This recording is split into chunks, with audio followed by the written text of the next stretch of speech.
Okay, very big welcome to Pennine Ham Amateur Radio Club, to the people in the Zoom room, to our watchers and listeners on the YouTube channel live, and those who pick up the video later in the week or in the coming weeks. A big welcome to Pennine Ham. Really pleased to introduce tonight's speaker, which is Peter, GM0EUL. Who is a active QRP operator in the UK, up there in Scotland, and very much involved in writing and participating in the GQRP club with nice little notes that appear from time to time, Peter, in Sprat. And for those who are not yet GQRP club members, you can't go wrong with the £6 membership subscription in the UK for the 4 editions of Sprat you get every year, and of course access as well to the IO group with all kinds of interesting pieces that appear on there. So very big welcome to Peter. And actually, I'm just going to preface Peter's introduction tonight with saying that when I first made contact with Peter, it was actually on 2 things. And I know you're going to cover both those things in your talk tonight, Peter. One was I'd seen some very interesting stuff that Peter had contributed on valve radios, building, restoring, and using valve equipment. And I thought that would make a very, very interesting meeting. But also because Peter also runs from home as a very small business, a little business producing a miniature paddle key, similar to, I think a bit smaller actually, than the original palm key that was produced. And we agreed as a club that although we don't particularly want to have Yaesu and ICOM and the big manufacturers come and talk to us, they're more than welcome. They've got their own channels and much bigger subscriber base than we've got. We let them get on with that, but we're very happy to provide somewhere for UK amateurs who have got a tiny business that they run from their home, to come along and talk about those. So Peter, we're going to give you a chance to talk about that as well. So without any further ado, I'm going to hand the microphone over to Peter. Okay, thank you, Nick. That was a great introduction. I think there was a picture, wasn't there, on the last but one issue of Sprat, which had my Heathkit HW100 dismantled on the dining room table when I tried to get to grips with what was currently ailing it. So I think that must have been what prompted you to invite me to give this talk, along with having, I know you bought one of my keys, which I hope you're still enjoying. So yes, I'm going to cover both of those things.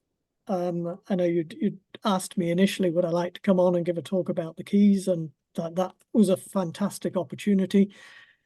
I'm not going to make it too adverty. I'll show you the keys. I'll tell you about them.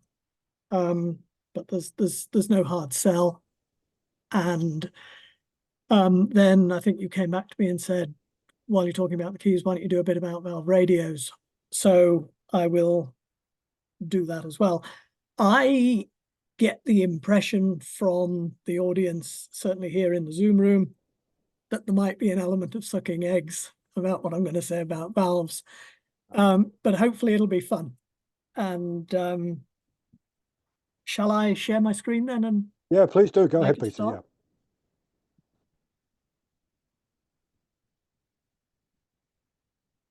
Okay, so I'm hoping you can see that. Can indeed. Let me see if I can actually get it to do slideshow, which is underneath, annoyingly, the taskbar. Press F5. Nothing's happened. Let me see if that will grab and drag away. Nope.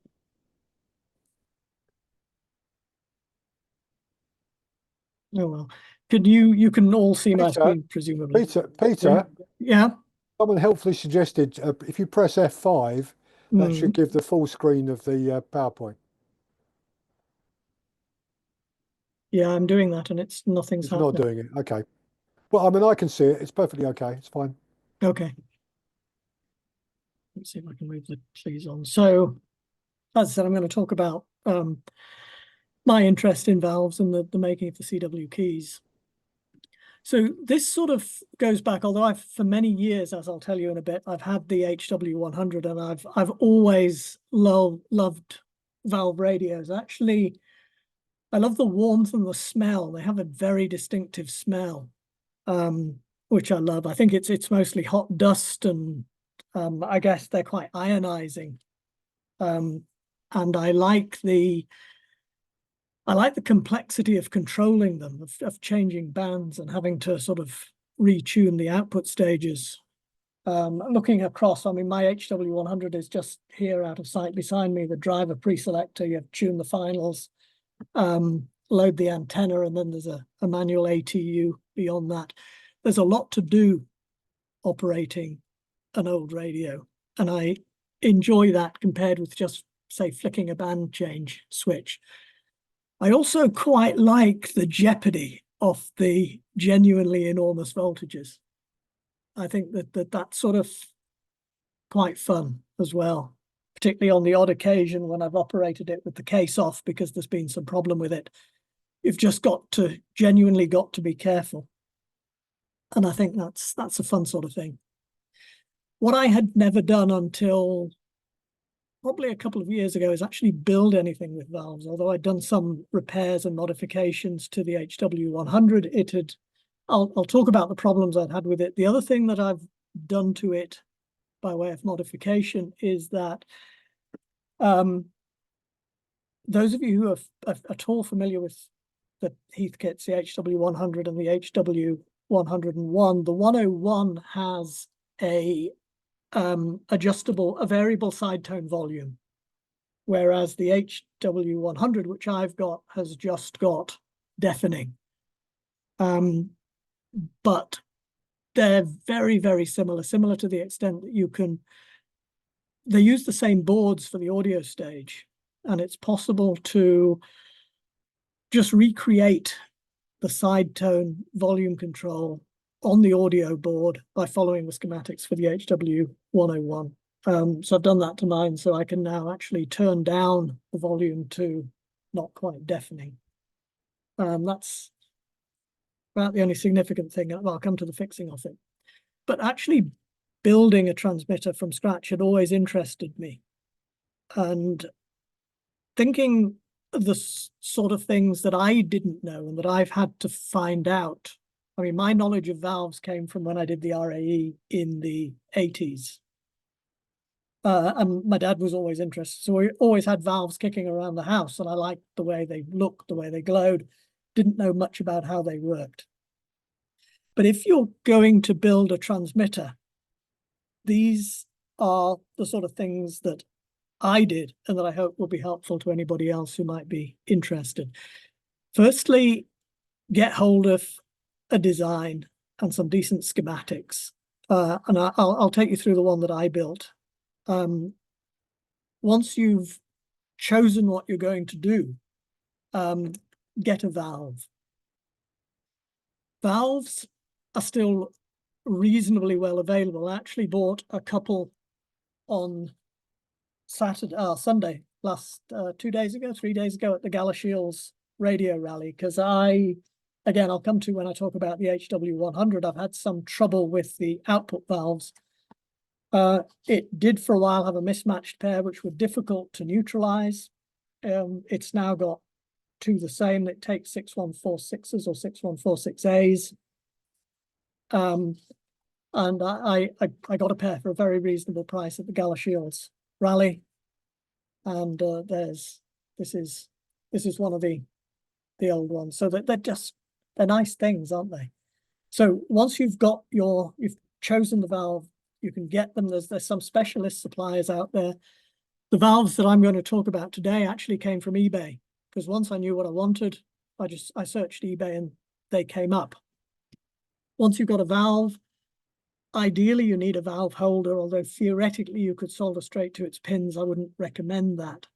Valve holders still made, still available, because a lot of the audiophiles use them for hi-fi audio amps, and a lot of musicians use them to get for guitar amplifier and distortion effects and things like that. Valves are still considered the sort of the bee's knees, and there's plenty of valve and valve holders about. I got mine from a company called Cricklewood Electronics. You need a transformer, and again, I won't dwell on that at this moment. I'll come back to the transformer to drive or to power the valves. A couple of fairly big air-spaced variable capacitors for the output stages, because the voltages are extremely high. The RF voltages also are very high going through the output stage, and you don't want them to arc, which it's amusing to watch things arc, but it damages it, and it's best avoided. And something to make a chassis. So let's see.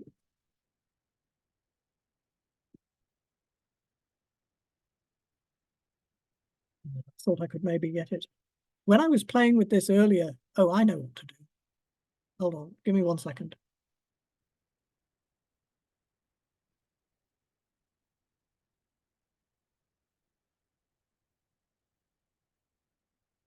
Okay, is that better?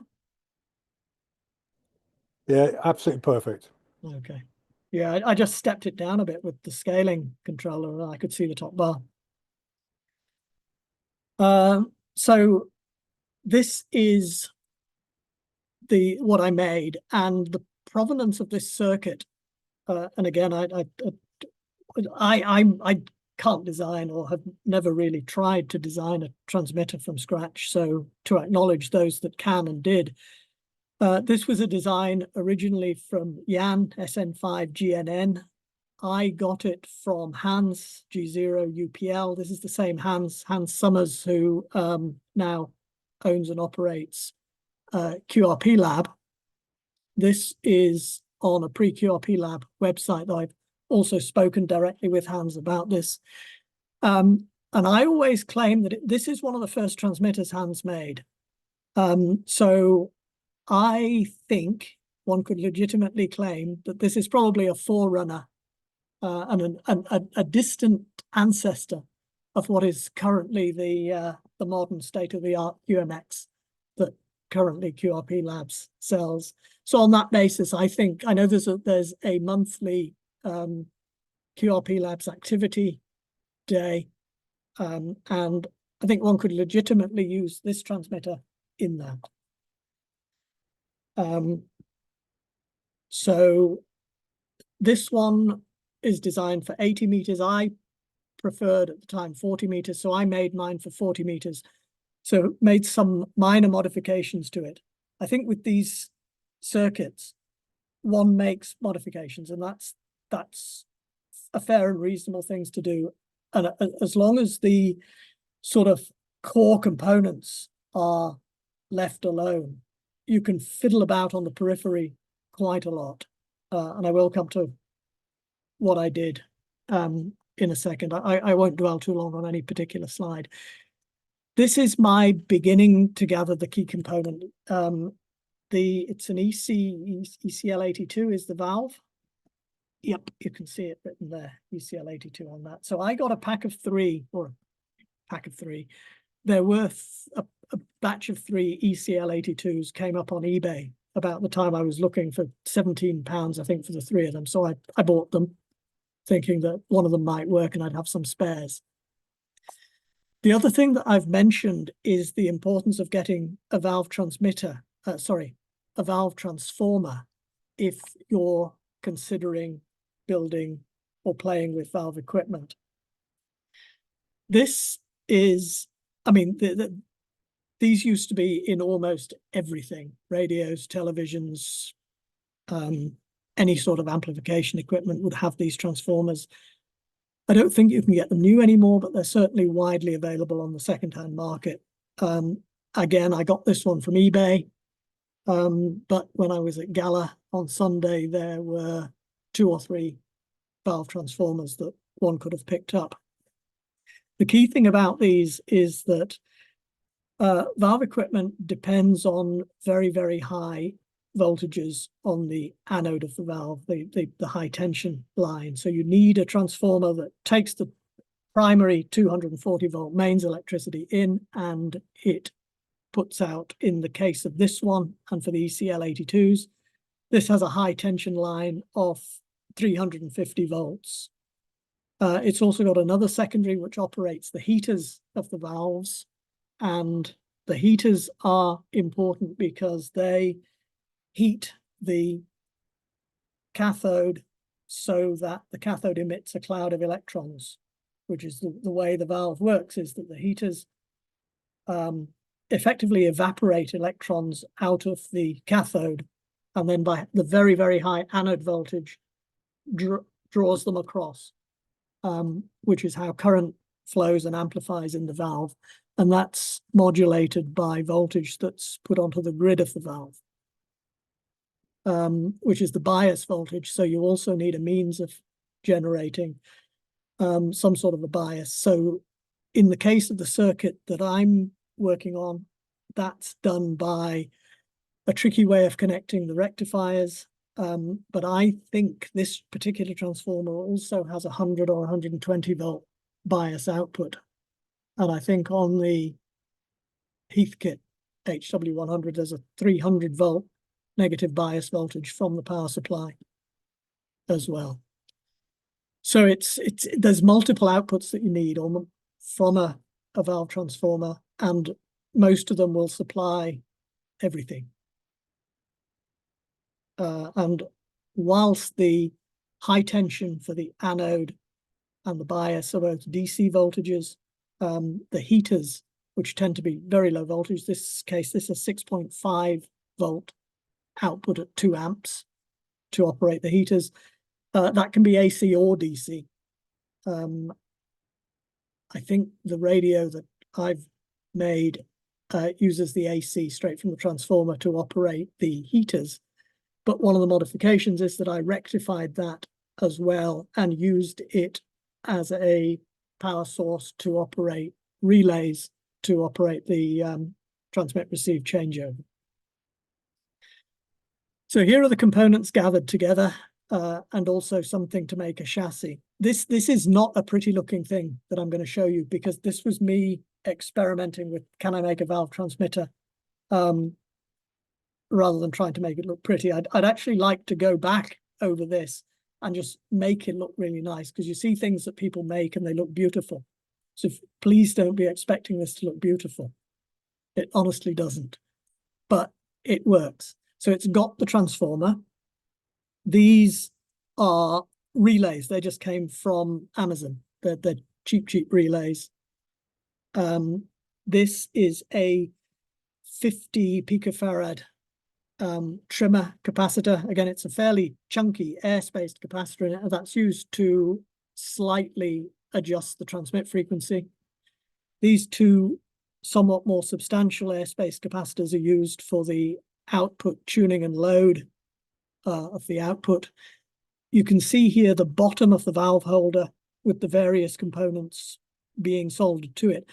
Now, a lot of these radios, even professionally made and sort of commercially available, they tended to be built almost with this point-to-point dead bug type wiring, where things were just wired almost willy-nilly. I suppose it's because the circuits are often quite simple, because the components are quite chunky. You just wire them to each other.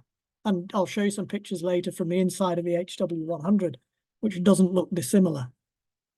And then this is the tank coil, which is, I think it's 27 or 30 or something turns around a 30 millimeter former.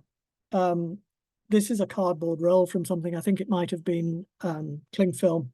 It's just a fairly substantial cardboard roll. It's recommended, a tip that I'd learned is to use sometimes single-sided circuit board makes a good sort of substrate, or because you can, the foil side works as an excellent ground plane. So anything going to ground can just be soldered to the foil side of the board. So I've used that with the foil side on the underneath of the sort of top deck where the valve sits, and there's another piece of single-sided board here on the base that some of the other components and the two big variable capacitors will be grounded to. So here's the circuit again. Oops.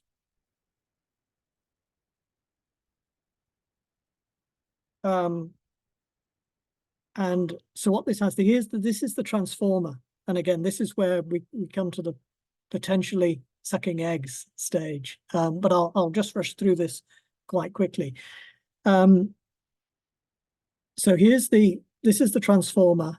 This is the 6.3 output to the heaters, and in my case, it also rectifies to drive relays.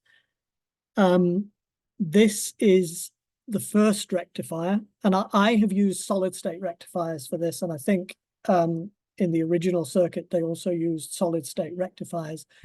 They're fine, but they have to be rated quite high.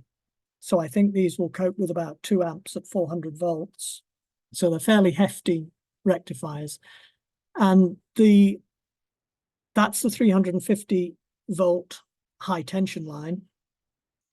This second rectifier, by a crafty trick of the way it's juxtaposed and connected to the first one, produces the negative bias of 100 volts. So this is 100 volts below ground, effectively. And that is used to grid block the transmitter or the amplifier stage of the valve.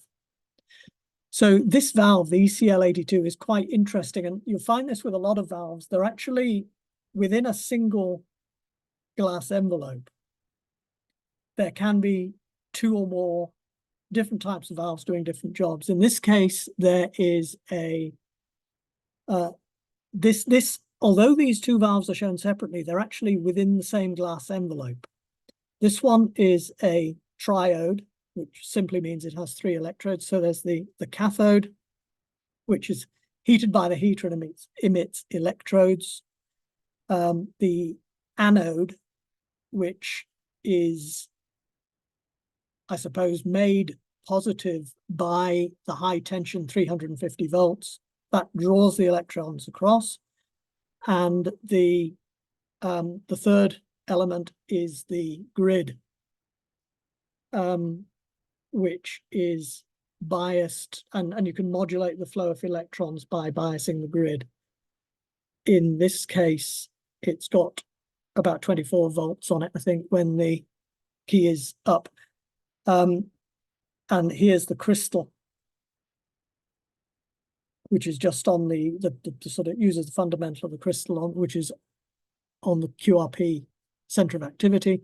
And this is a 50 picofarad variable capacitor, which draws the crystal a little bit one way or another. So it gives you a little bit of XIT or sort of independent tuning of the transmitter, just a little bit if you want to avoid being on top of somebody or something like that. And of course, this 22 millihenry, this component is an RF choke, which just prevents the RF from getting back into the HT line. So this is a PS oscillator, and the output of that is coupled via this capacitor here to the grid of the pentode part of the ECL82. So a pentode has got 5 electrodes. Basically, it has the cathode and anode and the grid, the same as the others. The other 2 screens they do other things. They help control the signal and the stability, signal quality and the stability of the valve. And they give you better, cleaner signal, better output, less harmonics. This output is then from the cathode. Sorry, I get these anode and cathode mixed up, but the output is amplified in the pentode part of the valve and goes through this resistor and inductor. These two combined are what's known as a parasitic suppressor. So these valves have a tendency, although they're amplifying in HF, they have a tendency to parasitic oscillation at VHF, which, if not checked, can destroy the circuit and the valve. So you have this the parasitic suppressor, and then the output coupled through this. This is actually a 2 kilovolt capacitor, so that's capable of handling enormous voltage, which gives you an idea of the sort of voltages that are present that you have to deal with in valve transmitters, and why there can be a bit of jeopardy. And that then goes through the tune and load pi network and out into the antenna. This gubbins here is simply a ammeter to tell you what the anode current is. And these are shunt resistors to control. So although in this picture, this is a 250 microamp full-scale deflection meter, you actually want it to read 50 milliamps at full-scale deflection for this application. So the designer put some shunt resistors in, as did I in my version. So these are the modifications that I've made. That one used neon indicators to tell you when there was high tension voltage present. Nowadays, they're actually quite expensive. So I actually used a surrogate indicator, which is I just put an LED on the same 5-volt supply as goes to operate the relays. It's not a direct indicator of HT, but it's an adequate surrogate. It lights a big red light on the front of the radio, and it's very, very cheap.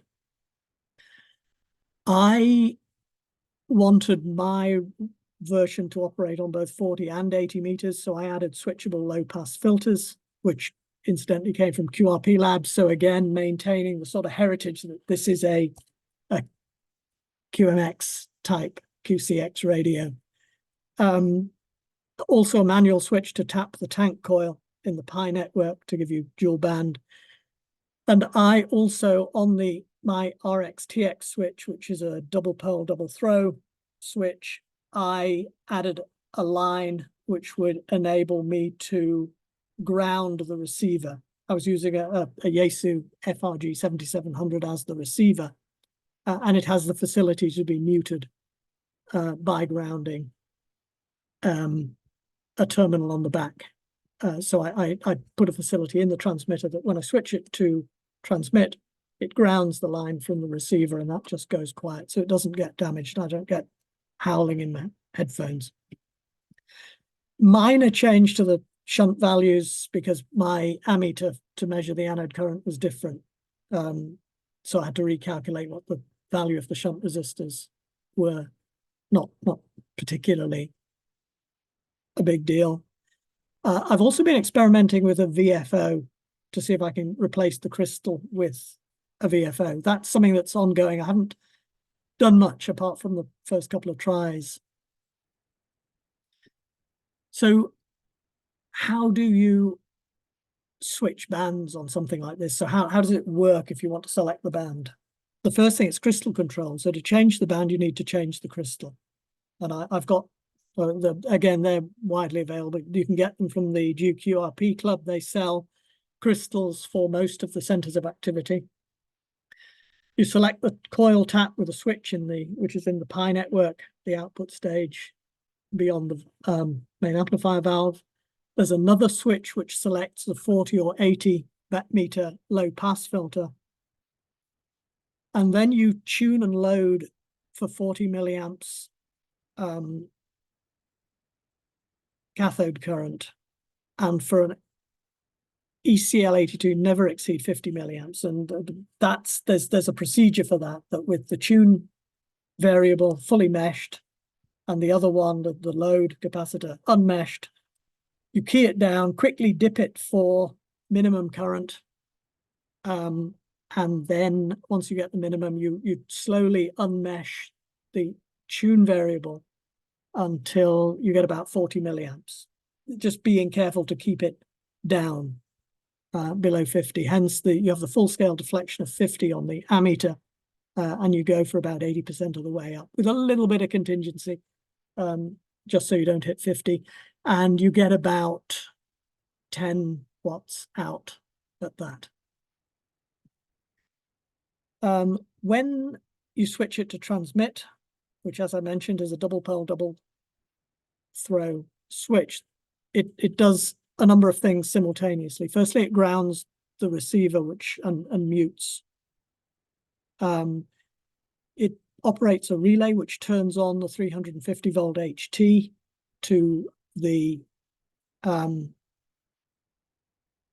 amplifier, and it swaps the antenna from bypass when you're receiving it.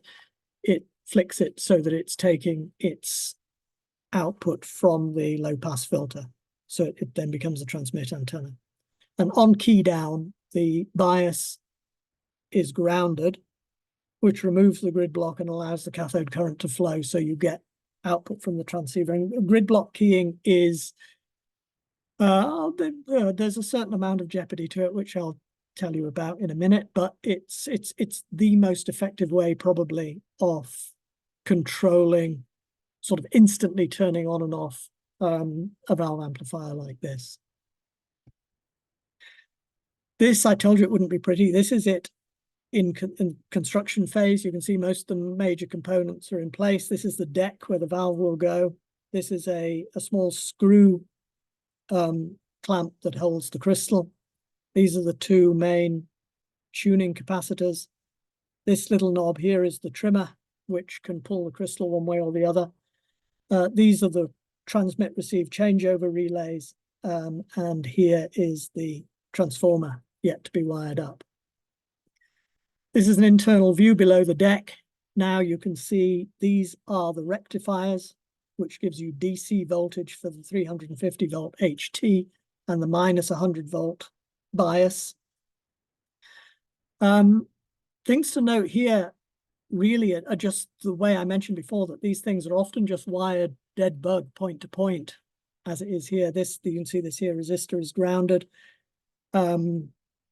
This is the output coupling capacitor. So that's a biggie. That's a 2 kilovolt capacitor.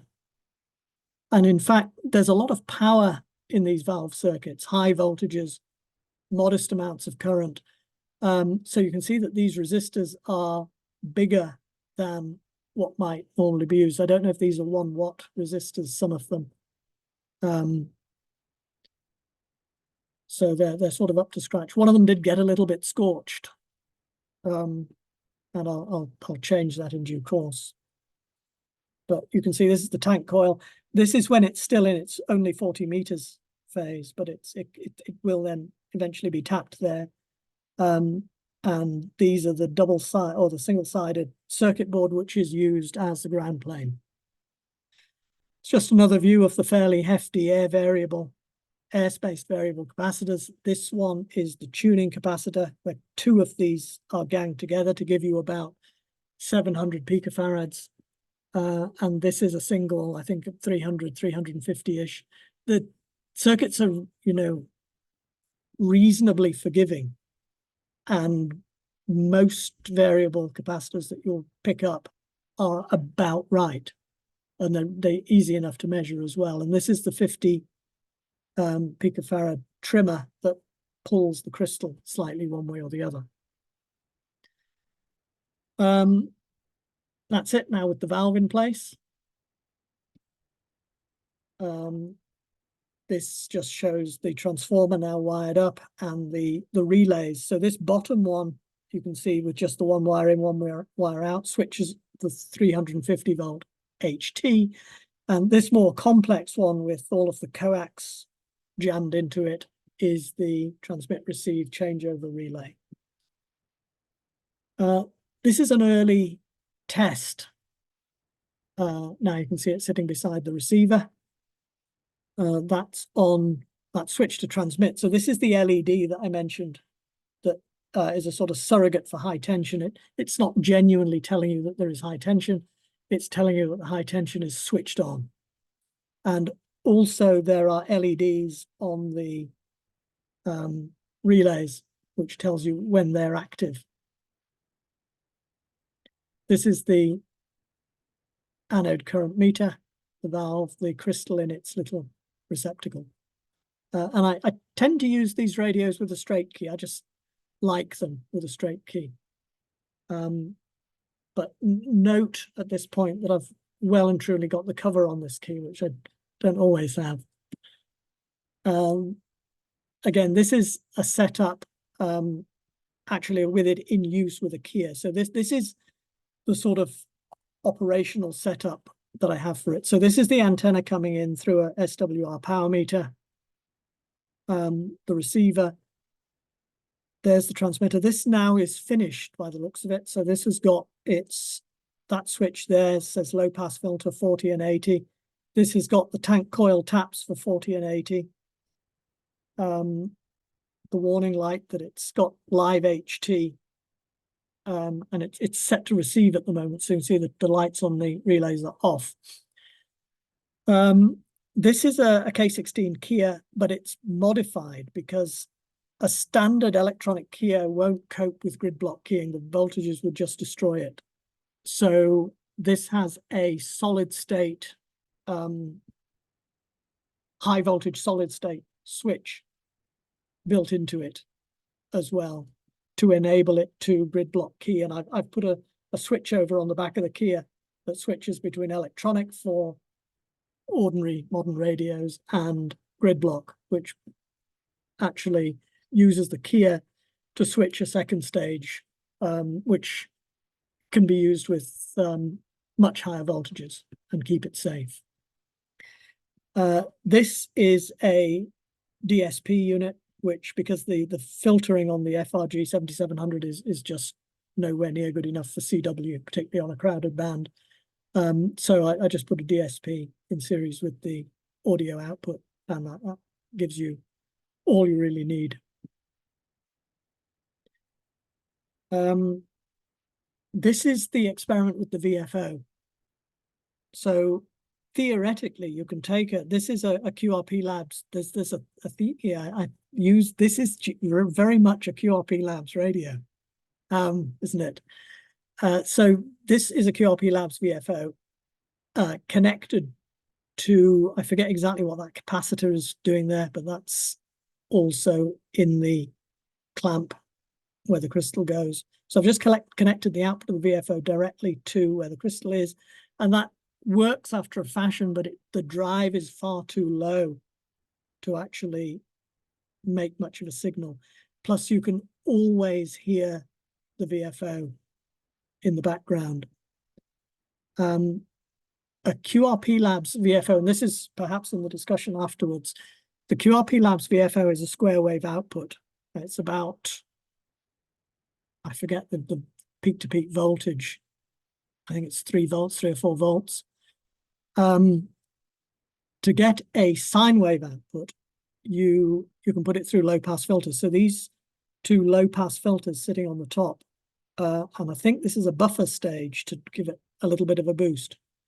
These low-pass filters, one for 40, one for 80 meters, give you a sine wave output, but I think then you lose a lot of peak-to-peak voltage compared to the square wave. And I don't know whether you could put the square wave straight in place of the crystal and allow the valves and the low-pass filters in the transmitter to clean it up so that you still got a sine wave out, even if you were getting a square wave into the VFO. Alternatively, you'd have to put another amplification stage to try and lift the power of the VFO output sufficient to drive the oscillator and the amplifier in the transmitter.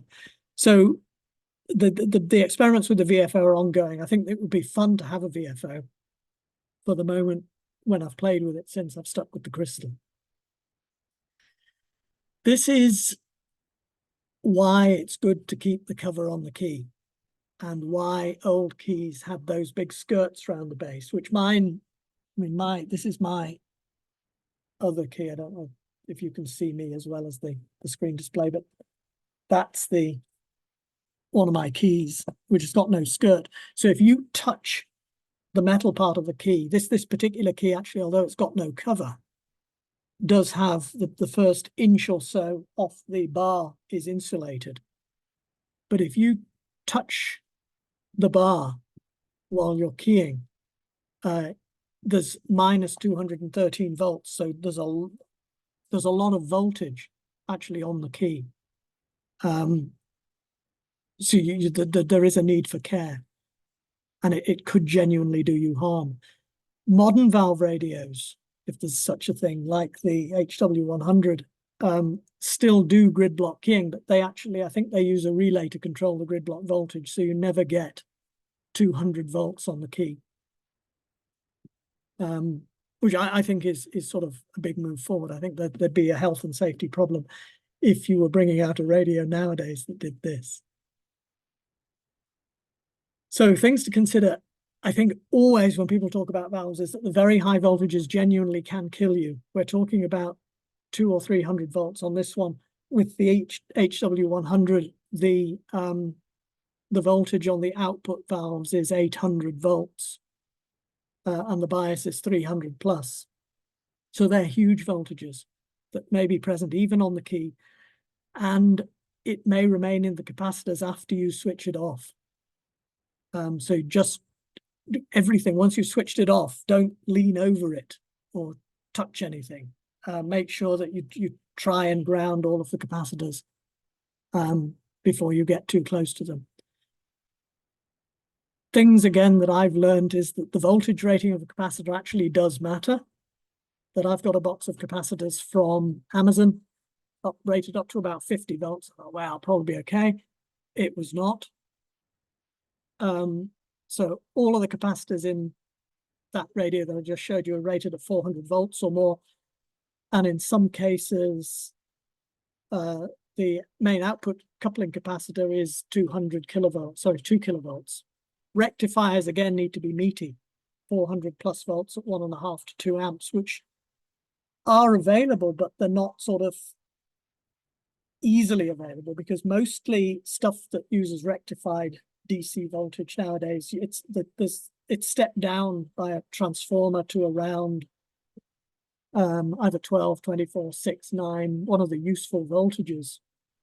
And they just won't survive. If you try to put 400 volts across them, the diodes won't take it. As mentioned, that resistors, you can err on the big side. So go for half watt, 1 watt, 2 watt resistors, particularly where you calculate or guess there might be a lot of power kicking about. And something that I wondered, I know I've got a big box full of airspace variable capacitors, but I was wondering whether you could 3D print one. I think you can. So I think you could very, very easily print interlocking vanes, and you can stick copper foil or similar aluminium foil to them, create a very large, very high voltage airspace variable capacitor. So that's something that I might play with in the future. This is just a picture of the valve with the glowing cathodes. You can see that red. This is the CL82 This is actually about just under 40 milliamps anode current. Here's the crystal in its screwed receptacle. And this is the cathode glowing red hot. And that's making about 10 volts at that point. Let me quickly talk about the problems with the HW100. This is the picture in Sprat that led to me doing this tonight.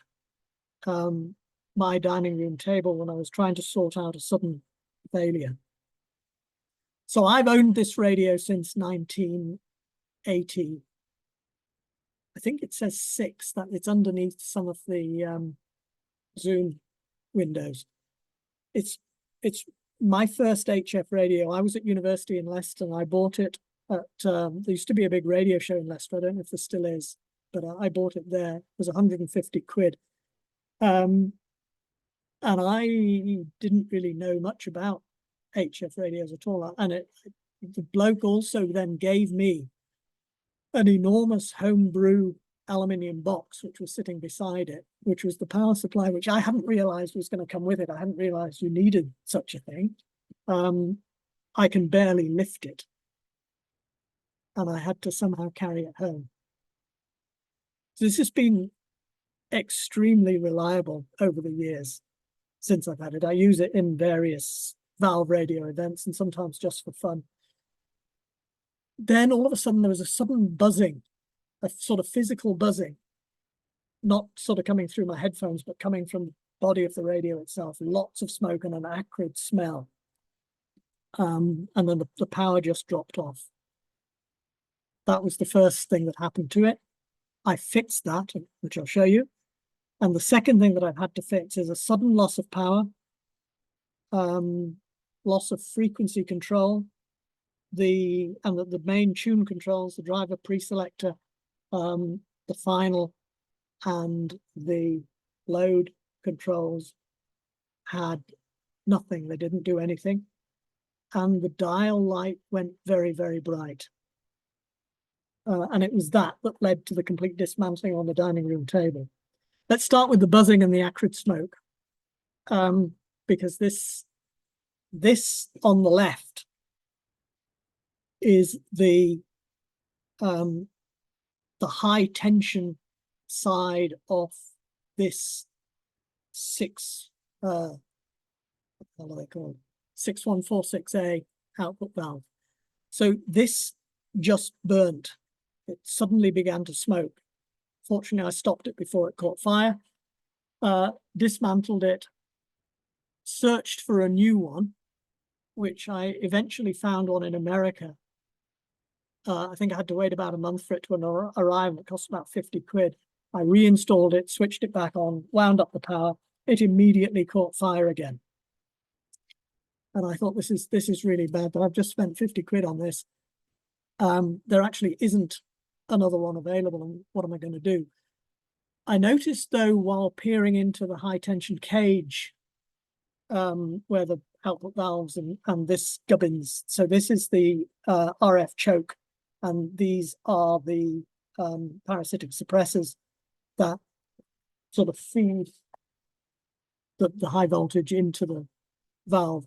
What I noticed, can you see here, there's a hole blown in the anode of this valve.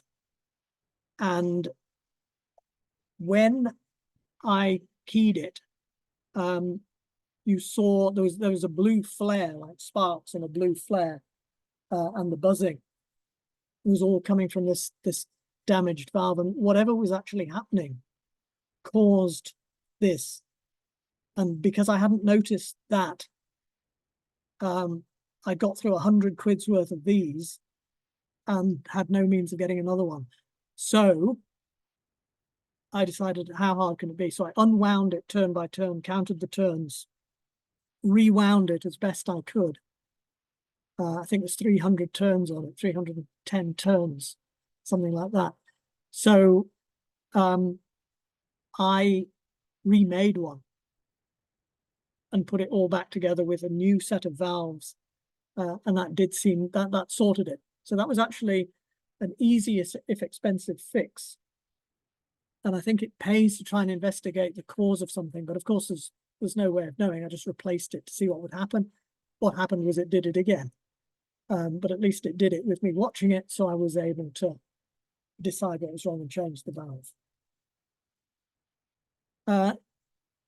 The second time it happened, well, the second time there was no drama. It just lost power and it lost frequency control. All sorts of things went wrong. And I show these really, I'll tell you in a minute what had actually gone wrong with it, but these are just pictures to illustrate that what I'd said before, that a lot of these, even commercially available equipment, is just wired dead bug and point to point. So this is the oscillator inside the VFO. This is one of two semiconductors in a HW100.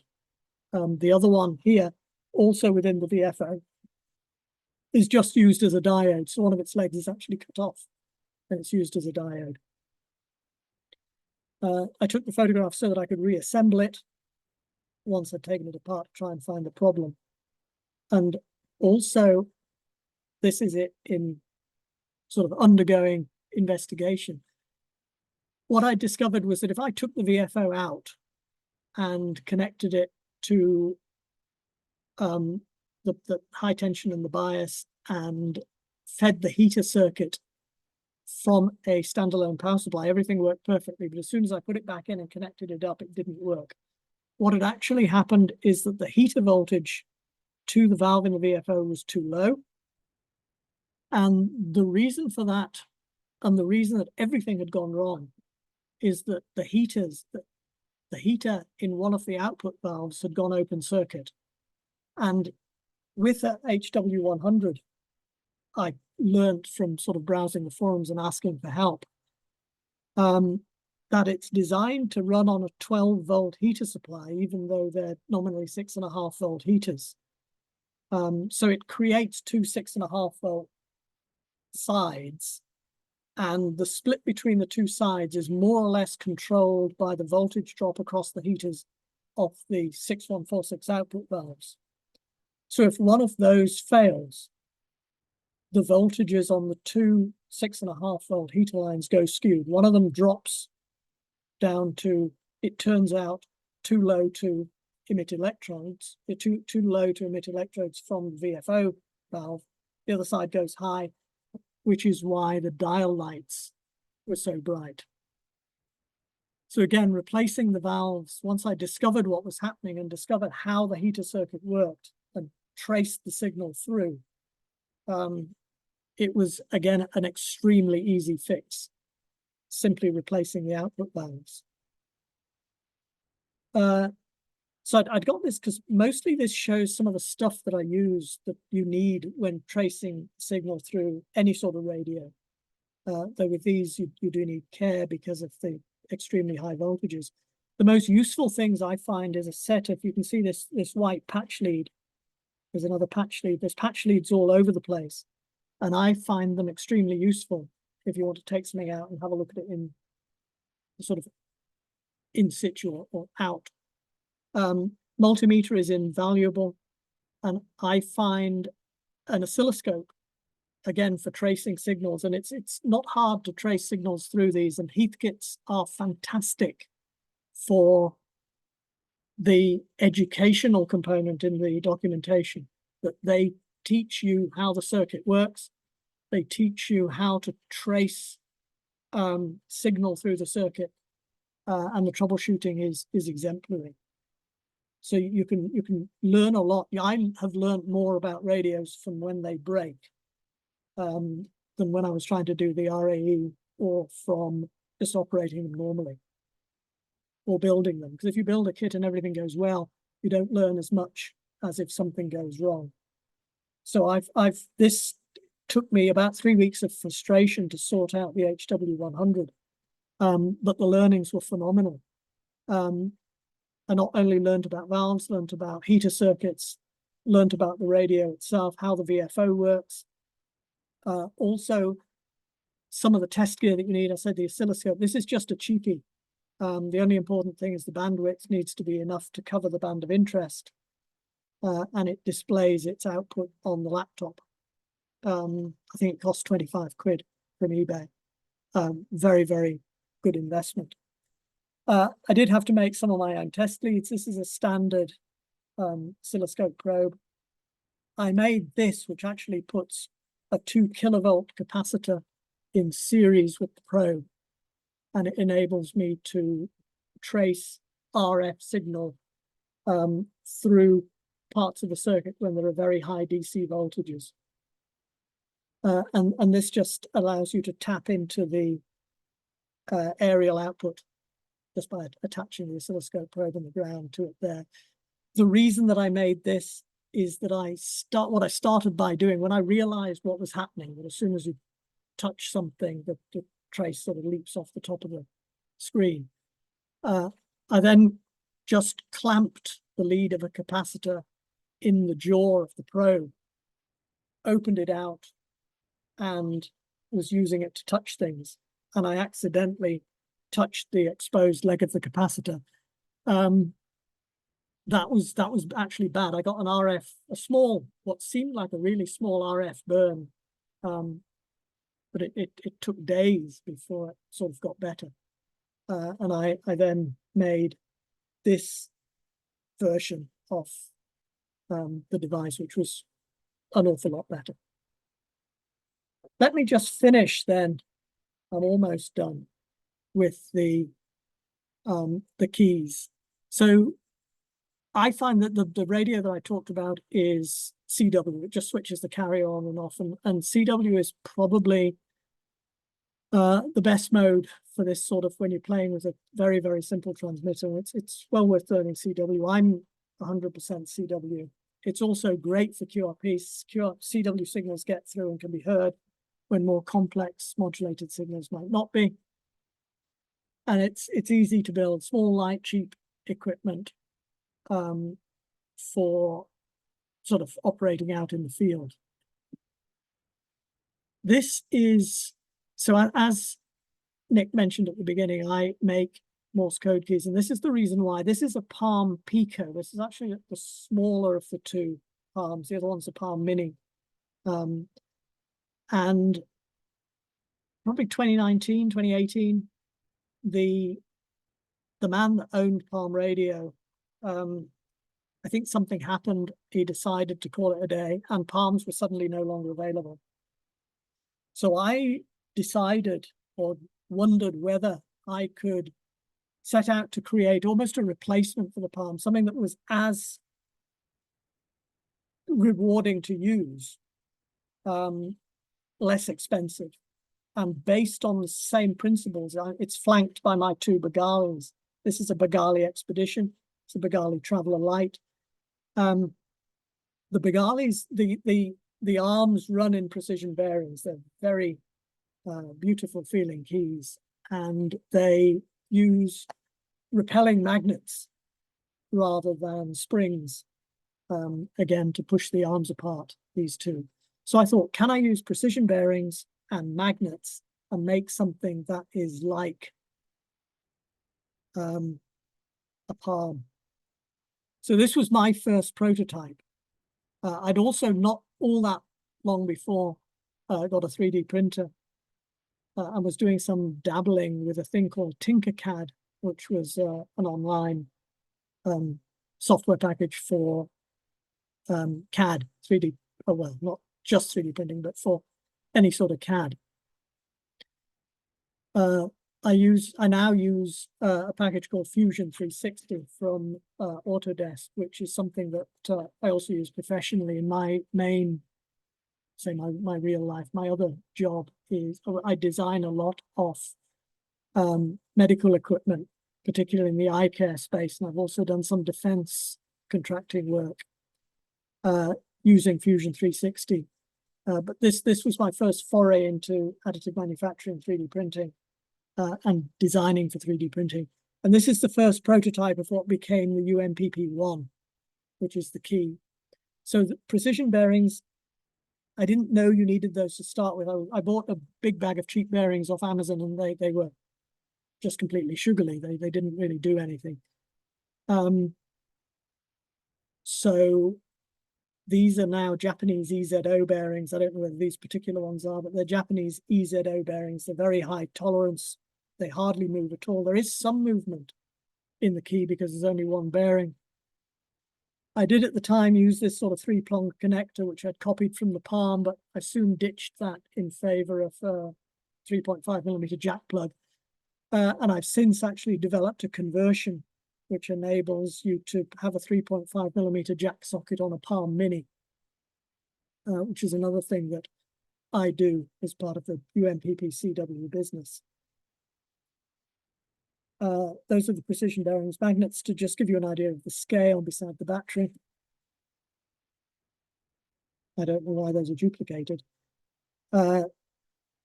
This shows, again, one of the early UMPP keys sitting beside the Palm, the Bengali expedition that it is inspired by. That is the benchmark for me. All of the keys, when I try to make them, when I try to design them, I try to get it as close as possible to feeling like a Bengali, bearing in mind that Bengali is worth getting on for 300 quid, and mines, they sell for around 50. They're surprisingly close in feel. And I think that's down to the use of similar bearings and the use of the sort of magnets to give you, there's a bit of a clicky feel. A Palm Mini uses effectively torsion bars to give it its springiness rather than magnets or springs. It's got a different feel.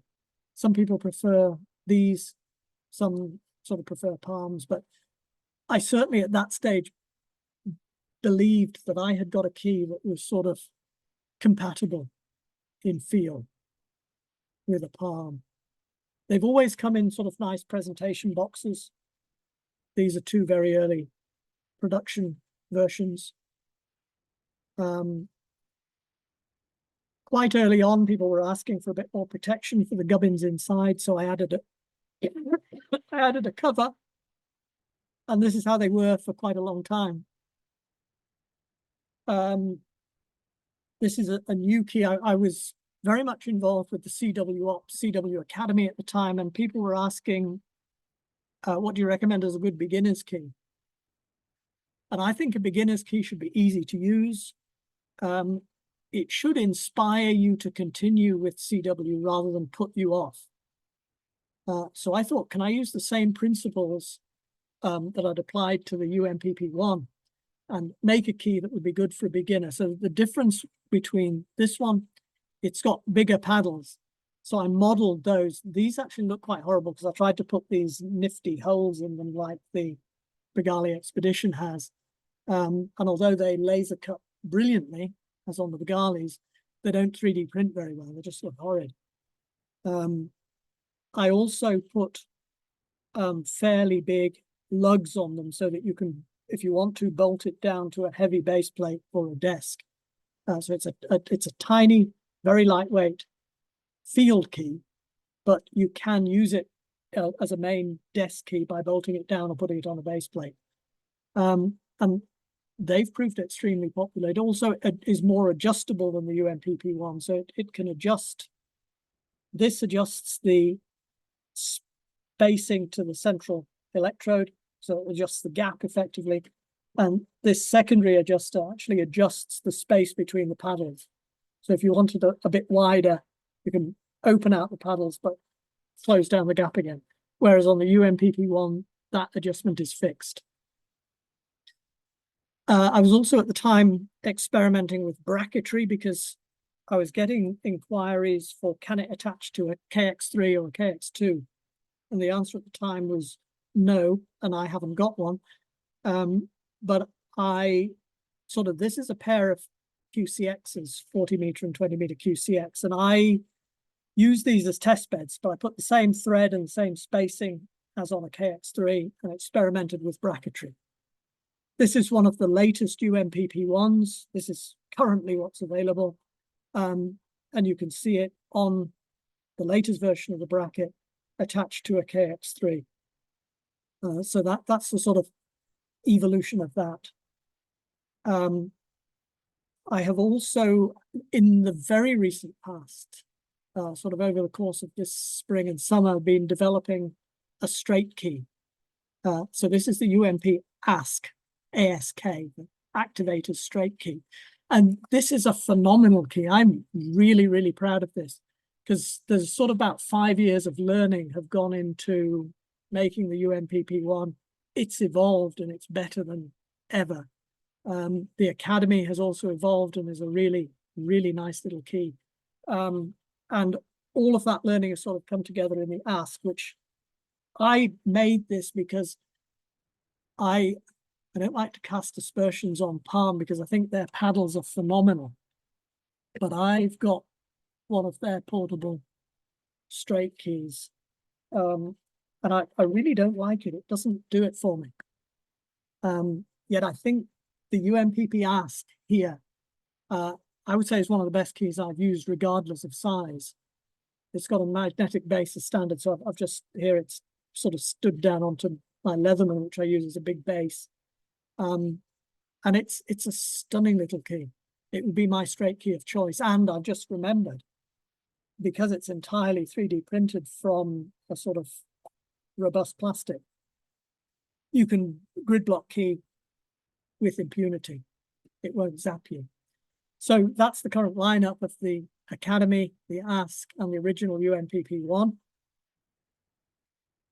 This is just a novelty picture. This is them lined up on my mill, waiting to go to Telford Hamfest. And this is them. I think they always look like a pack of mice going up the mill. And this is a swarm of them like ants, again, waiting to be put in their boxes to go to the Hamfest.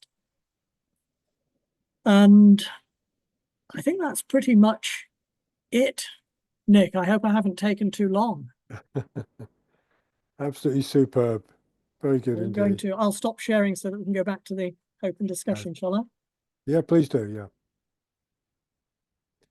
Lovely. Thank you very much, Peter. That was fascinating, and I hope everyone found it as interesting as I did.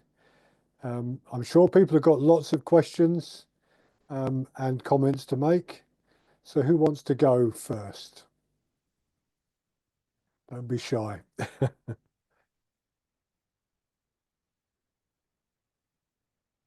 Yeah, go on, Robin. You're muted, Robin. So yeah, just unmute. we'll have a go. It's just up my street. Good. I hope. I mean, I'm sure nothing there was news to you. No, I started. I started playing with wirelesses when I was about 8. And my mother used to say, "Don't turn that on till I come home." Okay. Because I have, well, not, luckily not recently, but as a youngster, I nearly fried myself quite a number of times. Yeah, but to me, and I know it's my age, it's all the rest of it. It's great. You see people now, we buy the electronic box and we plug it in the mains and we stick the antenna in its bottom and off we go. And they don't really know what's going on.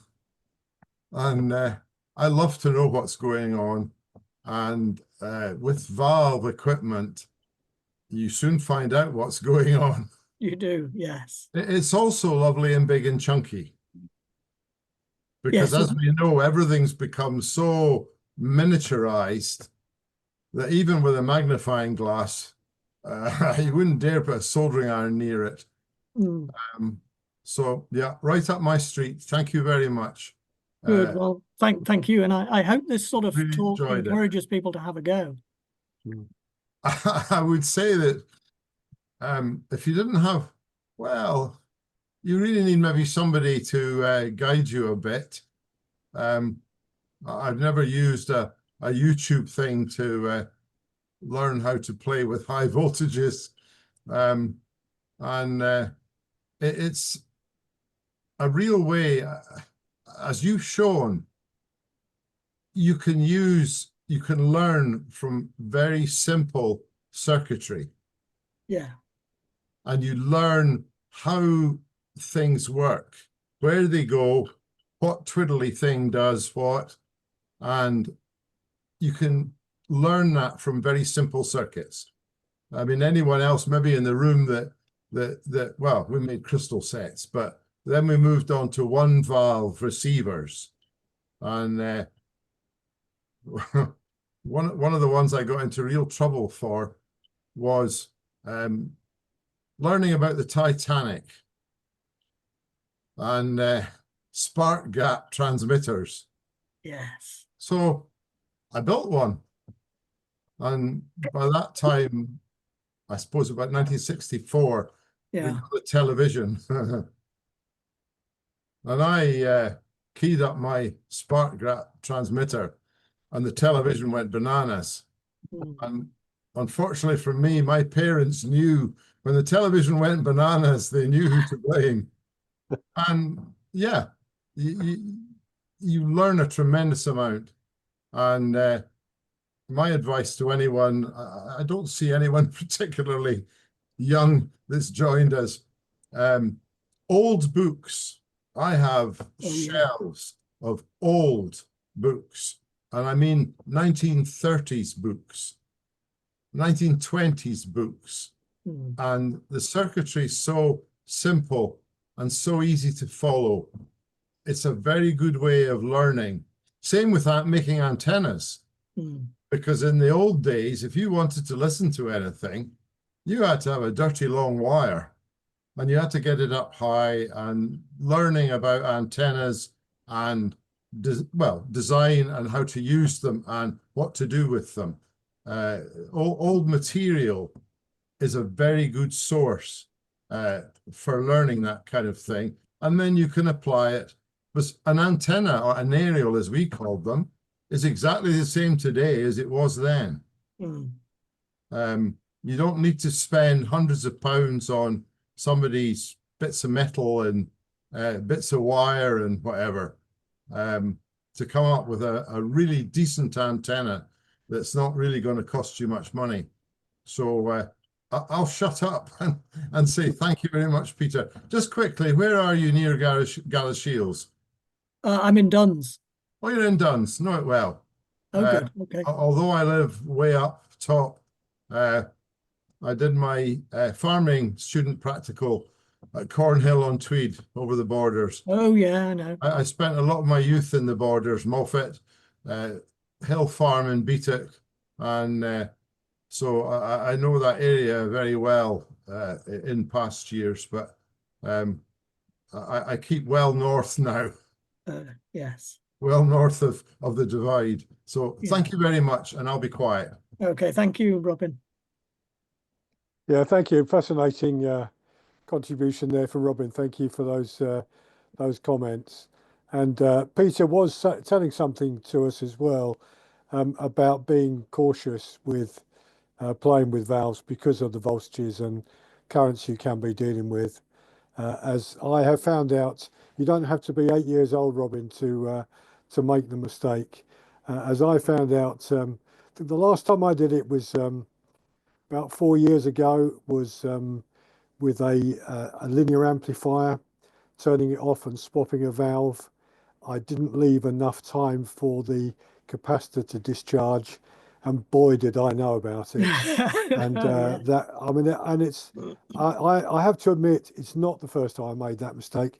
I probably made it many, many years before because it reminded me of it. But it's not one I intend to make again for obvious reasons. So, you know, your words of caution, Peter, particularly about the voltages on the Morse key, if you follow your approach of the keying of the valve transmitter, are very necessary, I think, for all of us. So yeah, I mean, you very quickly realise that the bar of the key is live, I can tell you. Yeah, that you do. I agree. You do. Right. Anybody else? Yeah, Roger. Yeah, thanks, Peter. That's was interesting. I've a couple of comments and 2 questions for you.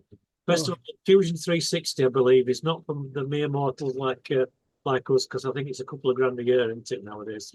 It's quite expensive. No, it isn't. It's Isn't it? no, I buy it through the business, and I think it's around 400 quid a year for the commercial license that we have.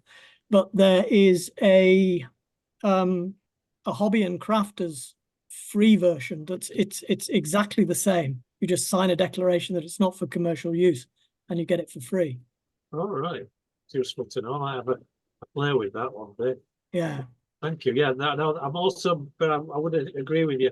I have learned a lot over the years from dismantling things and fixing things. Yeah, great fan of that kind of hands-on, have a play with it.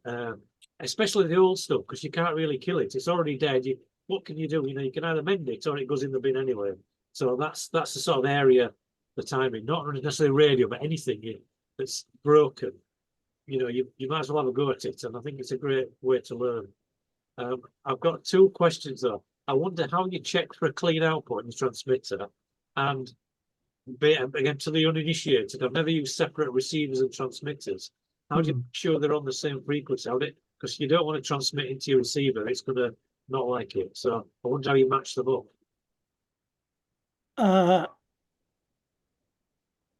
What was the first question again? The second one, how do Well, how do you make a clean output? How do you make sure you've got a clean output?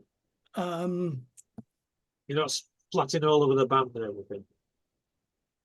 I usually, what I've done is I try to look at it on an SDR if it'll tune into one to see where it is. I also just look at it on an oscilloscope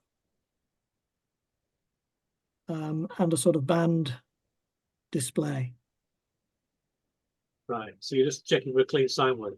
I'm just checking for a clean sine wave with the oscilloscope, and I'm checking for any spurious emissions by using the waterfall on another radio. Ah, right. Okay. Yeah, got you. So I mean, I use a KX3 PX3 combination as a piece of test equipment when I was sometimes. So I don't know whether that negates the whole idea if we're using simple old-fashioned radios, but I'm using a very modern radio in order to test it. Yes.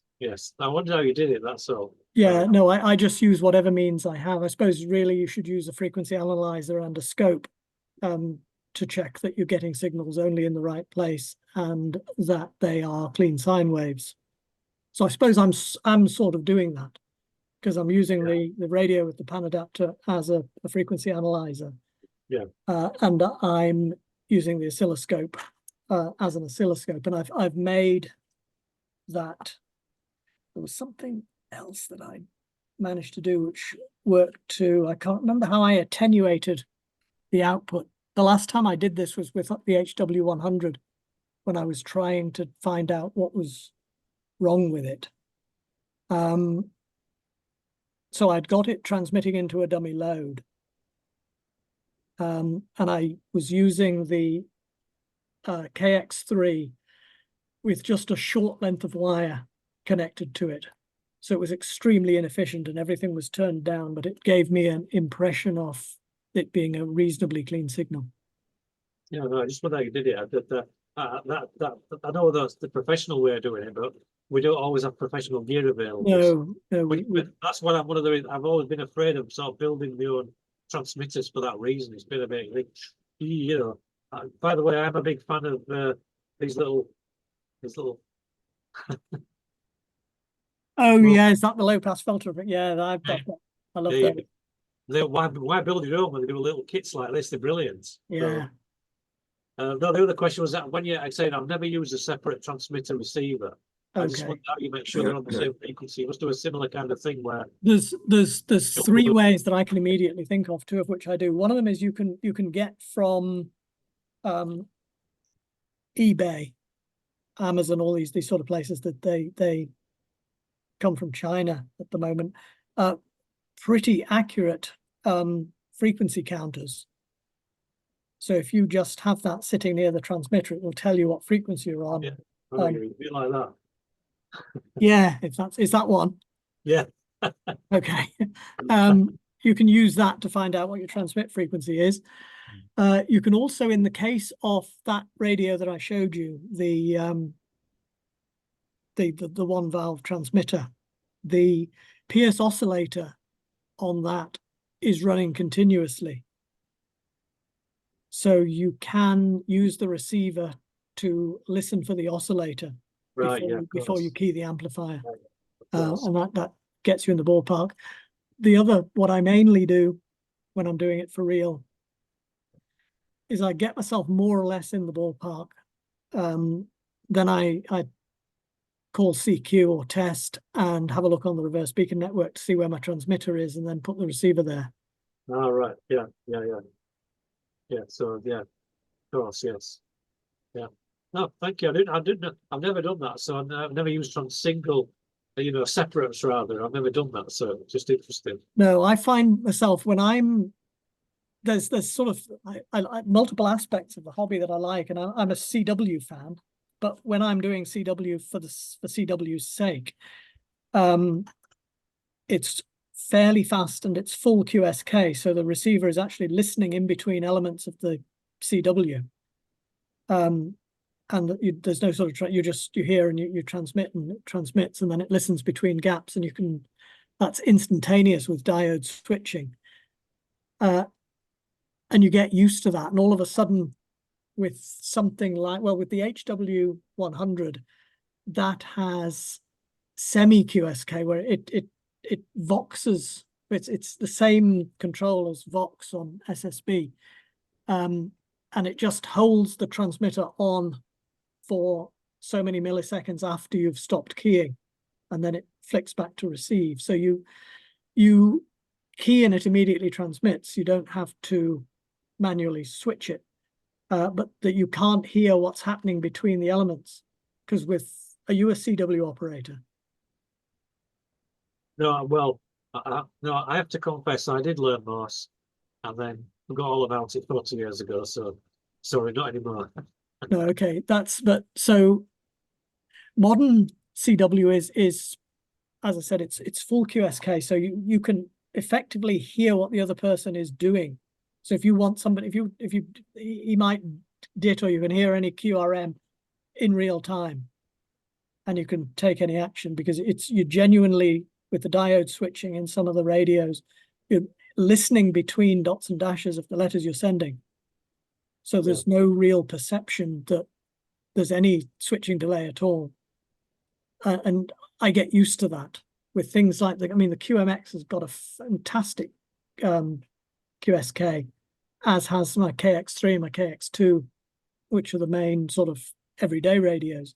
The Heathkit, as soon as you key down, it switches to transmit, and it remains as long as you keep keying and sort of do something every few hundred milliseconds, it'll remain on transmit.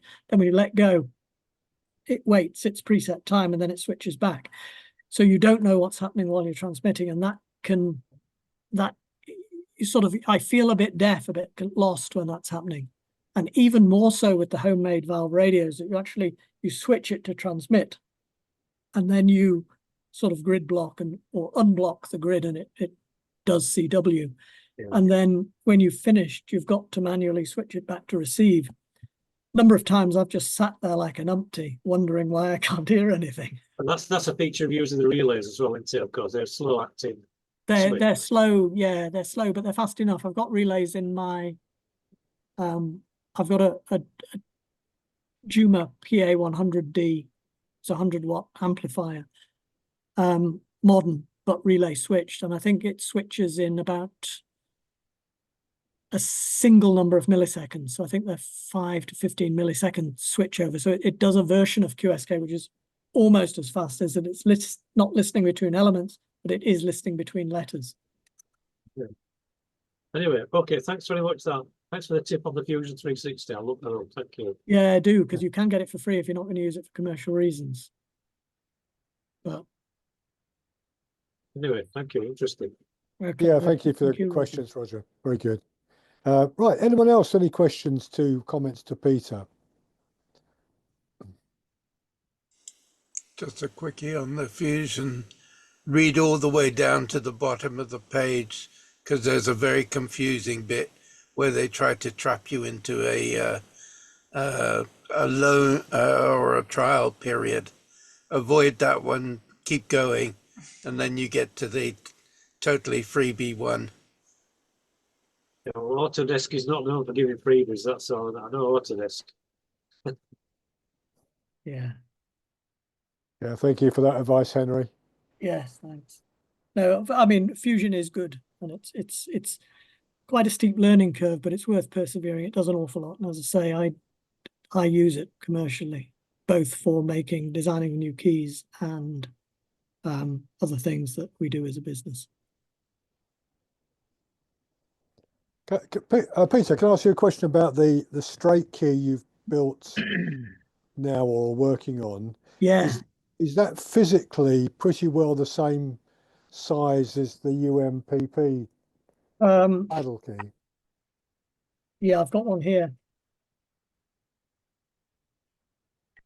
that's the straight key. Okay. Compared to this is a full size. That's a full size straight key. Yeah.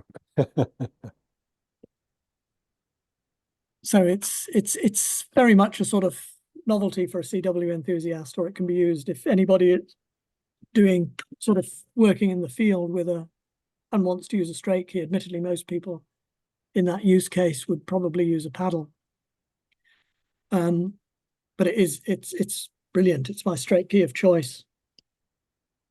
Yeah, we've got one club member who goes out doing activations, POTA and SOTA on CW, and I know he uses a very small straight key. Oh, really? I don't know where he got that from, but I've seen it in use by him in I've photographs also and videos. I mean, I make these, but I have, when there was rumors that Palm was closing down, you just couldn't get Palm stuff. Everybody was out of stock. This is the Palm straight key, which is similar size to mine. Yeah. The reason that I don't get on with this one, because I prefer the action of the UMPP, but also I don't know what, the knob and the bar are cantilevered in front of the supports. So if you don't hold it down, it'll tip forward.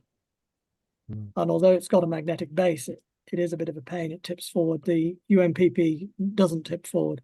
So even though it's tiny and light, you can just put it on the desk and key with it. That was one of the things I wanted it to be.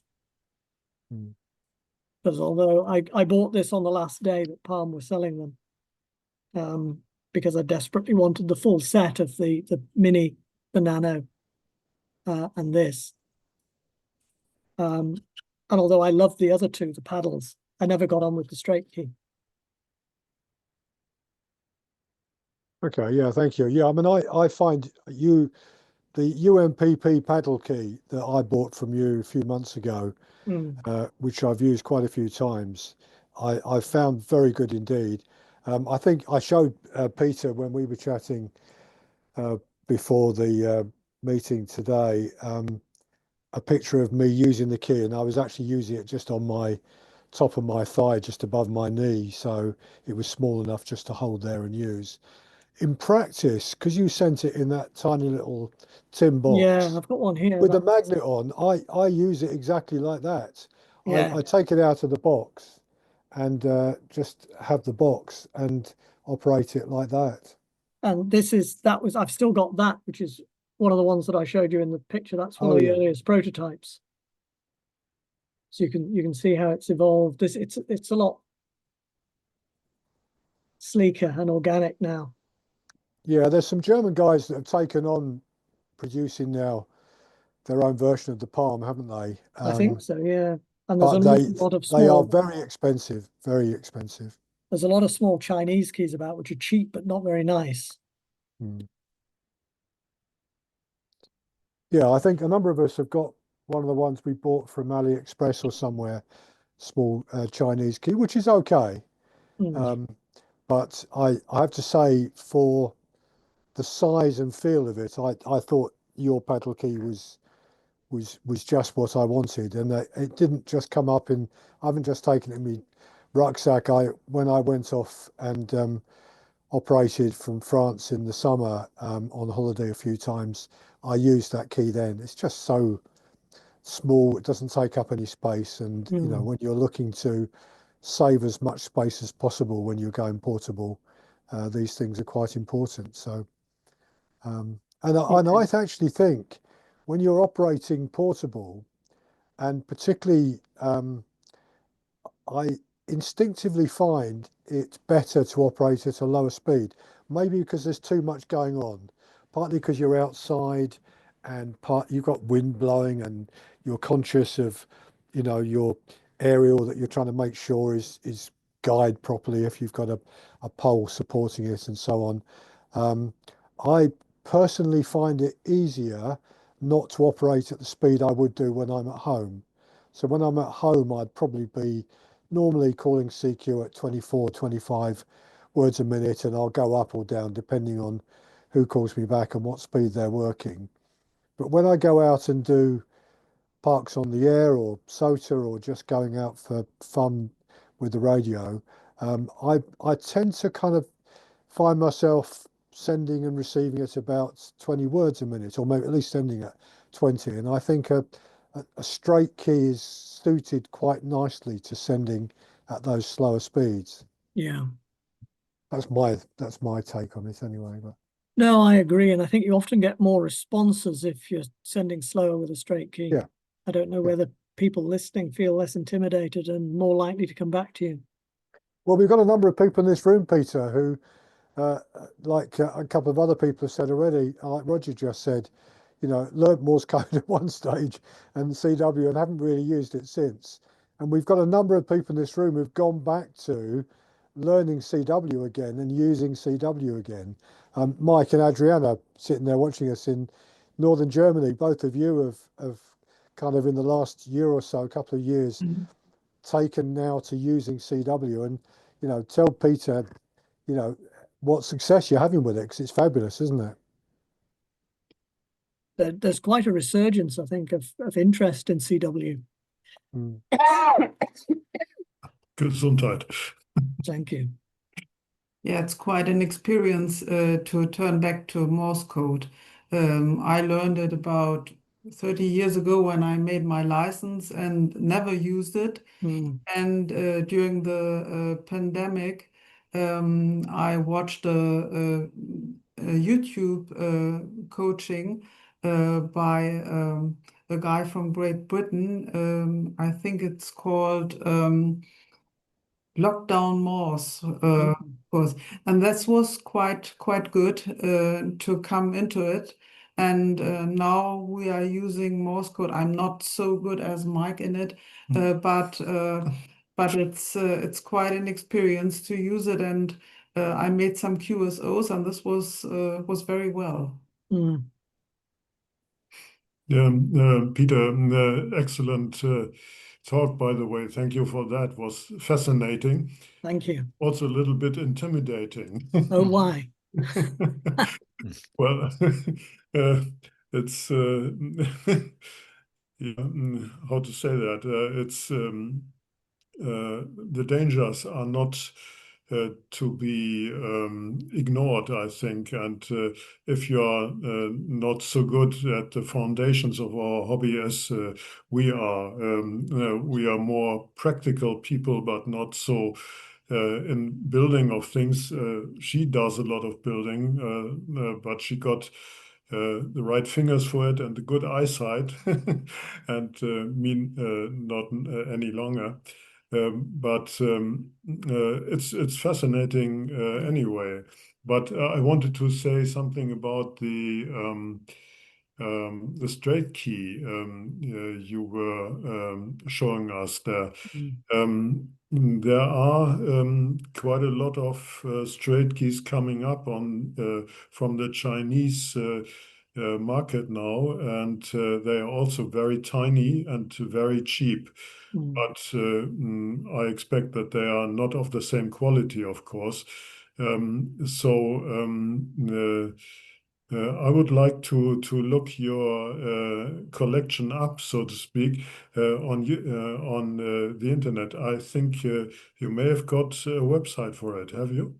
Yes, I have. I'm just seeing how easily I can paste the link into the chat. Yeah.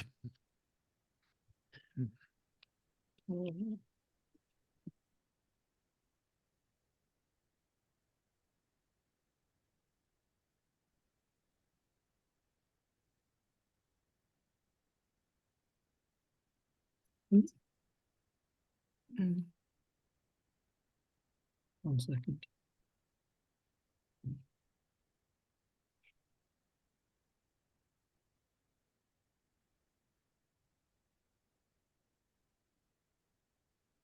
Is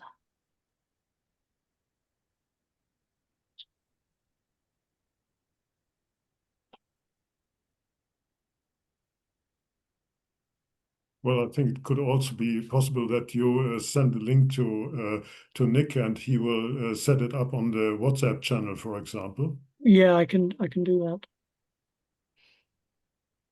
Let's try it here. But are you still also sending equipment to Germany or only in the UK? I always used to send equipment to Germany, but it is getting very, very much harder now because Yeah. certainly for artisan businesses to sell now into the EU, one needs an EU authorized agent, Yeah. which I don't have. The only way around it, you're allowed to send gifts. So a small number of things going as gifts will be fine. But officially, no. Yeah. We probably, between us in the room, we could probably find a solution to that, Peter. So yeah, I think we could, Nick, because if yes, it could be bought by somebody in the UK and then sent as a private gift to Germany. There are ways around it, and at the sort of small end of the scale. Yeah, yeah, it's a shame we don't have, the de minimis rules that are currently still applying to imports from China are not as easy to use inside the EU or between us and the EU nowadays. No, I mean, and they did apply for the Chinese. I think de minimis is fine, but it's the EU representation that is difficult, and the Chinese companies do have EU representation. Yeah. And it's something that I am looking into. Okay. But at the moment, given the amount of business that I would do in Europe in a year, and the cost of using an official representative, because I do it for my main everyday business, which we have medical devices, one of which is CE marked and for sale in the EU, and for which we pay about €2,000 a year for EU representation. So it begins to become marginal for a tiny business selling keys. But there's, as I said, there's ways around it, and I am hopeful that they'll be officially on sale again soon. Yeah, well, let's just park that one, Mike and Adriana and Jeff and anyone else in the EU, and we'll discuss that offline, because I think between us we can sort that. But yeah, Peter, thank you. Anyone else got any questions to Peter about either bit of the presentation there? I just have a couple of comments. Yes, go on, Bob. First of all, Peter, I had a hot water 101. Do you call them hot water? They are called that. I don't. Yeah. But You don't? Over here, of course, I think that's the only thing. I never heard it called an HW before. Okay, no, I mean, I'm aware that people call them hot water, but I don't think that has come across. I still have the plans somewhere around. Wow. Yeah, and it's been quite a few years since I used an HW, but I enjoyed it. And someone was mentioning using a separate receiver and transmitter, and of course, when I started out, that was common. Yeah.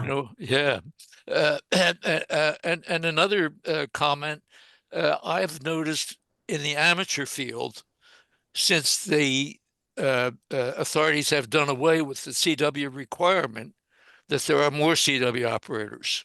In the last 20 years, it really has picked up in the amateur field. A lot of people, they didn't want to do it when they had to pass the test, but now that they don't have to pass the test, they're willing to do it. I've also noticed that the standard of CW has gone up. So that those who are operating CW are operating it at a pretty high standard compared to when I did the old 12 words a minute Morse test in the 80s. And there was a lot of activity, but a lot of it was people sending badly on cheap straight keys at 12 words a minute, which is good. I mean, that's the way you do it and you learn. But I think those who are doing it now, they seem to be taking more pride in it, doing it better, doing it faster. That's true. I taught CW, and there was a jump between 12 and forward. Today, most people send around 18. Yeah. Now 18 on a straight key is what we had to learn in the Navy to graduate, with 18 on a straight key. But you know, today most people don't use straight keys. No. They're using electronic keyer of some sort. So 18 is nothing. And most of the POTA people run right around 20 all the time. Yeah. With paddles. Yeah. Yeah, Thank that's you. right. With paddle keys, yeah. And I think Yes. Bob and I were discussing this a couple of weeks ago, Peter. I find, and I will always, when I get, if I make a C, I mean, I generally call on CW, I make CQ calls generally. I don't chase other people. I make a CQ call and I work what comes back. But I find that if someone calls me very slow, and I mean very slow, that could be 15, 14 words a minute. I find myself making mistakes sending at that speed that I don't at 10 words a minute faster than that. So I find it difficult, whether that's in my head, Yes. whether it's my head or the physical bit or the combination of the two, I don't know. I But I can get suddenly to, find is myself this, making errors sending CW at 14, 15 words a minute that I don't make at 24 or 25. is this with a paddle? Yeah. Yeah, because I get what you mean, because I think it's to do with, because I think it's in the fingers, isn't it? So you're used to the speed of movement. Yeah. And I think if all of a sudden you have to begin to think about it, you have to begin to say, I can't let go yet, or I need to hold it for another fraction of a second. Yeah. And I think that causes you to make mistakes. But, and I get what you mean. And I'm the same. I have to really think hard to go at 12, 13, 14 words a minute with a paddle compared to 20 plus. Yeah. But I find with a straight key, however hard I try to go faster, the reverse beaten network always tells me I'm doing about 14 words a minute, with 14 and 16 words a minute, regardless. And it made me wonder whether a straight key has a sort of sweet spot speed, and that mine just go happily at 14 to 16 words a minute. If you try to go faster, you just can't, for whatever reason. Yeah. The hand or the key or the combination. I think you're right, Peter. I think it's thinking time, isn't it? Yeah. If you're having to think before you make the movements with the paddle, that's when you make mistakes. Yeah. When you're just doing it automatically, you're having a QSO or you're calling someone and you're just moving your fingers. You're not thinking about it. Yeah, you're thinking in your head. You've got the call sign in your head, or you've jotted it down and you're calling that call sign or referring to that call sign, but you're not thinking about it. It's almost like the difference between being able to speak a foreign language a little bit, but you have to think about every word that you are speaking and every word you're hearing to translate it, or actually thinking in that language, and therefore it becomes a lot faster. And I think it's the same with CW. I think it is, yeah. I think that's right. Well, anyone else got any further questions or comments to Peter before we wish him a good night and thanking him very much for his contribution? Anyone got anything else to say? Last bang of the bevel. Well, look, Peter, thank you very much indeed. I agree with all the comments that people made here, you know, Mike and Robin and so on. I think very, very interesting contribution tonight. Lots of food for thought, and both on CW and on valve transmitters, and we didn't even touch on valve receivers. I know that's Robin's thing, but you know, the same underlying principles apply in terms of how these valves are working and how they're fed and what voltages they use and so on.